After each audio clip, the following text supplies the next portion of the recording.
નમસ્કાર ખેડૂત મિત્રો, તમારું સ્વાગત છે અમારી વીઆર બજાર ભાવની ચેનલમાં।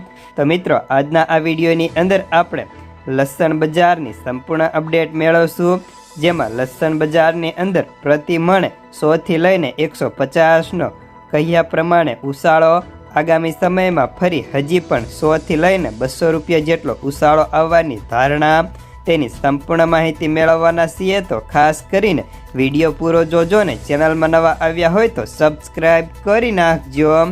તો મિત્રો, સૌપ્રથમ તો લસણની બજારમાં સપ્તાહમાં મણ 100 થી લઈને 150ની તેજી આવી હતી અને ભાવમાં આગળ હવે વેચવાલી કેવી રહેશે તેના ઉપર બજારનો આધાર રહેલો છે।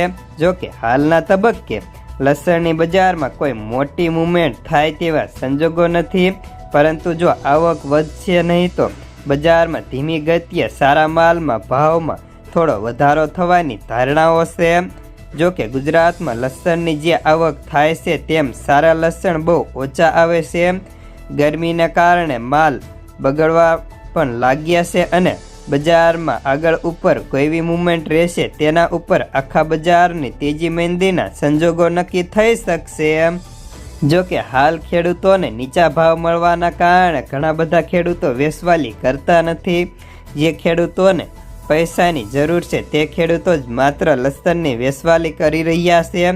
હાલ વાત કરીએ તો રાજકોટમાં આજે દેશી લસણના 2000 કટ્ટાની આવક હતી અને ભાવ મુંડામાં 400 થી 600, સારા મુંડામાં 550 થી 750, તો સુપરમાં 1000 થી 1400ના ભાવ હતા।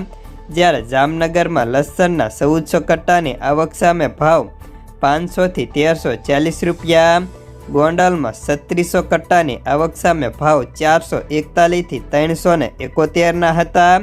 જ્યારે મધ્યપ્રદેશમાં લસણની આવક 70 થી લઈને 75 કટ્ટાની હતી, જેમાં દેશમાં અત્યારે 4500 થી લઈને 10,000 અને ઊંટી ક્વોલિટીમાં 4000 થી લઈને 12500ના ભાવ પ્રતિ ક્વિન્ટલના બોલાતા હતા। તો બસ આજના લસણના સમાચારમાં આટલું જ।